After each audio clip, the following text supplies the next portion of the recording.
अस्सलाम वालेकुम students, I hope आप सब ठीक ठाक होंगे। आज के लेक्चर भी फ्रेंड फंक्शन के बारे में है। फ्रेंड फंक्शन ऐसा फंक्शन होता है जो भी किसी भी क्लास का मेंबर फंक्शन नहीं होता, लेकिन उस क्लास के अंदर हम इसको डिक्लेयर करते हैं। डिक्लेरेशन सिर्फ ये बताती है कि ये इस क्लास के मेंबर वेरिएबल, चाहे वो प्राइवेट हैं चाहे प्रोटेक्टेड है, उनको क्लास के बाहर ये वाला फंक्शन यूज़ कर सकता है। तो फ्रेंड फंक्शन किसी भी क्लास के प्राइवेट और प्रोटेक्टेड डेटा मेंबर्स को क्लास के बाहर यूज़ कर सकता है। इसके अलावा सिर्फ ड्राइव क्लास यूज़ कर सकती है या मेंबर फंक्शन यूज़ कर सकता है। तो स्टार्ट करते हैं जी। एक प्रोग्राम है, ये इस कंसेप्ट को मजीद एलैबोरेट करेगा। iostream.h कोनिया.h क्लास y क्लास z, ये दो क्लास क्या की हैं, जस्ट डिक्लेयर की हैं। लास्ट लेक्चर में मैंने आपको बताया था कि डिक्लेरेशन ज़रूरी होती है कि अगर आप डिफाइन बाद में करो यूज़ करने से पहले। मैं दोबारा बताता हूँ इसको आगे जाके इस कंसेप्ट को। सबसे पहले तो ये हमारी एक्स क्लास आ गई, यहाँ से लेकर यहाँ तक एक्स क्लास है जो डिफाइन की है। क्लास का नाम एक्स है, private int M. M variable जो है ये एक डेटा टाइप एम इंटीजर है, इसकी वेरिएबल का नाम एम है, ये प्राइवेट है, इसका मतलब इसको क्लास के बाहर यूज नहीं कर सकते। इस फंक्शन इस एम वेरिएबल को कौन इस फंक्शन के इस क्लास के बाहर यूज कर सकता है? Friend function. Public x, class का नाम भी एक्स है, फंक्शन का नाम भी एक्स है, इसका मतलब ये क्या है? ये कंस्ट्रक्टर है। m इज इक्वल टू 100 ये वैल्यू है। Friend int sum x comma y comma z, ये फंक्शन डिक्लेरेशन स्टेटमेंट है, एंड में सेमीकोलन फ्रेंड लिख रहा हूं, इसका मतलब ये फ्रेंड फंक्शन है, ये इस क्लास का फ्रेंड फंक्शन है। ये सम फंक्शन m को क्लास के बाहर भी यूज कर सकता है, एक्सेस कर सकता है। इंट इसकी रिटर्न डाटा टाइप है, सम इसका नाम है, x y z तीन इसके पैरामीटर्स हैं, ये तीन पैरामीटर एक्सेप्ट करेगा एक्स वाई जी क्लासेस के, इसका मतलब तीन ऑब्जेक्ट्स रिसीव करेगा। ये एक्स क्लास आ गई। अच्छा जी, अब यहाँ y और z लिखा हुआ है। y और z अगर यहाँ हम इसको डिक्लेयर ना करते, क्योंकि डिफाइन हम इनको बाद में करेंगे, y क्लास डिफाइन हो गया, ये z क्लास डिफाइन हो गया, प्रोग्राम इसके बाद हमने इसको डिफाइन किया, इसलिए इसको डिक्लेयर करना लाजमी है। अगर y और z डिक्लेयर ना होता तो यहाँ एरर आ जाती, क्योंकि C++ का एक स्ट्रांगली टाइप लैंग्वेज है। अगर आप उसको यूज करने से पहले डिक्लेयर नहीं करते तो एरर, या तो आप डिफाइन करो शुरू में, जैसे x को डिफाइन किया, इसको डिक्लेयर करने की जरूरत नहीं है। अब हमारे पास यहां से लेकर यहां तक ये कौन सी क्लास है? y क्लास है। प्राइवेट इंट n, एक वेरिएबल n है जो कि प्राइवेट है, इसका मतलब इसको भी क्लास के बाहर यूज नहीं किया जा सकता। पब्लिक y, क्लास का नाम भी वही है, फंक्शन का नाम, इसका मतलब कंस्ट्रक्टर है, n is equal to 100 automatically execute हो जाएगा जब इसकी ऑब्जेक्ट क्रिएट होगी।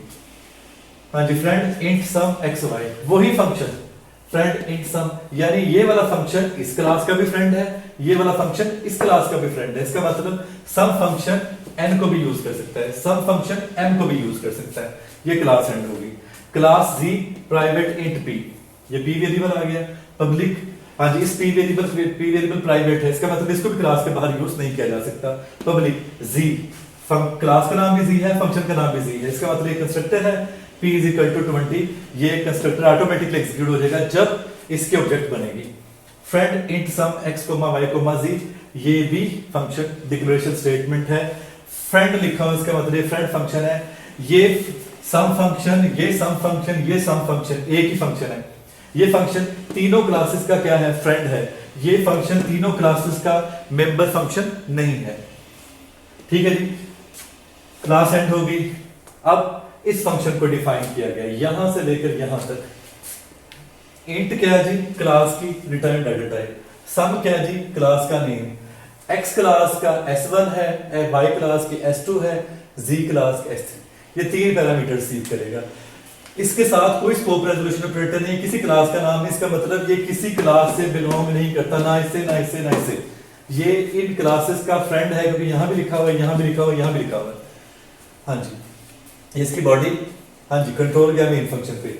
एक्स क्लास का नाम है, उसकी ऑब्जेक्ट बनी a, जैसे ऑब्जेक्ट बनी कंस्ट्रक्टर एग्जीक्यूट होगा। m की वैल्यू कितनी होगी? 100। m की वैल्यू कितनी होगी जी? 100। y b, हाँ जी, y का जी क्लास का नाम, b ऑब्जेक्ट, जैसे ऑब्जेक्ट क्रिएट हुई ये कंस्ट्रक्टर एग्जीक्यूट होगा, n की वैल्यू कितनी होगी? 10। z c, z क्या जी?